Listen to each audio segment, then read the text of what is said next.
মানুষের ঈমান আকীদার পরিপন্থী যেগুলা মানুষের চরিত্রের বিপরীত বই পুস্তকে আনা হয়েছে, সমকামিতার থেকে শুরু করে নাচ গান ইত্যাদি যেগুলা ছিল, যেগুলা সত্যিকার অর্থে জাতির কোনো কল্যাণ করে না, আমরা সেগুলোর ব্যাপারে বলেছি যে এটার একটা কমিটি হওয়া উচিত, যেখানে সর্বস্তরের প্রতিনিধি থাকা দরকার।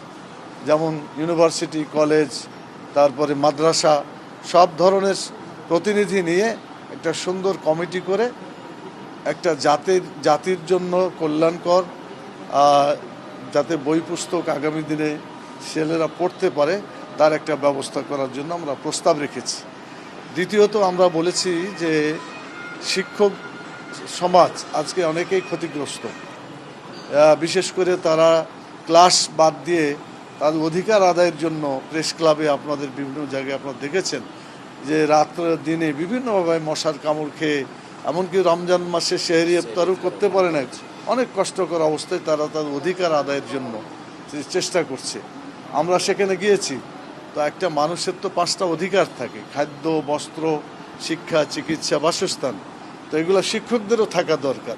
তারা যদি ঠিকমতো এগুলার তাদের নিয়ম নীতি অনুযায়ী এগুলো পেয়ে থাকে, তাহলে শিক্ষা ব্যবস্থায় তারা শিক্ষা দিতে উৎসাহিত হবে। কিন্তু তাদের পেটে যদি খাবার না থাকে, তারা যদি চলতে না পারে, তখন বাধ্য হয়ে তারা এদের করতে হয়েছে। তো আমরা বললাম যে নন এমপিও যারা এভাবে বিশেষ করে কষ্ট করছে, শিক্ষকদের বিভিন্ন মর্যাদার বিভিন্ন প্রতিষ্ঠান বা বিভিন্ন, যেমন প্রাইমারি থেকে শুরু করে হাই স্কুল, কলেজ, মাদ্রাসা, সবগুলোরই সমস্যা আছে।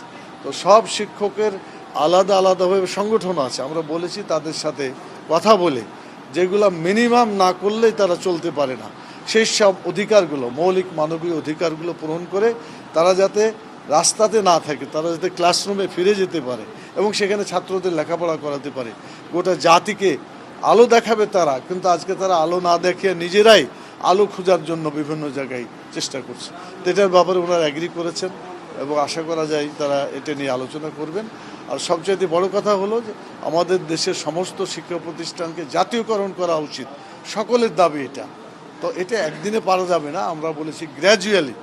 যেমন যারা মানের আছে তাদেরকে প্রথমে অধিকার বঞ্চিত, বিগত ফ্যাসিস্ট সরকারের আমলে যেসব শিক্ষা প্রতিষ্ঠান বঞ্চিত হয়েছে এদেরকে অগ্রাধিকার দিয়ে, এরপরে যারা যতটুকু কন্ডিশন ফুলফিল করতে পারবে, গ্র্যাজুয়ালি সবগুলো শিক্ষা প্রতিষ্ঠানে যাতে জাতীয়করণের মাধ্যমে এবং এই অধিকারের মধ্যে তারা অন্তর্ভুক্ত হইতে পারে।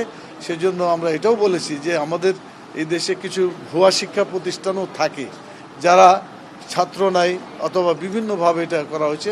আমি বলছি সার্কুলার দিয়ে তাদেরকে বলতে হবে যে তোমরা এই শর্তগুলো পূরণ করো, ইনশাল্লাহ আগামীতে তোমাদের ব্যাপারেও বিবেচনা করা হবে। তো এভাবে সার্বিকভাবে যদি দেশের শিক্ষা ব্যবস্থাকে সুন্দর করা যায়, সেটা বলার জন্যই আমরা এখানে এসেছিলাম।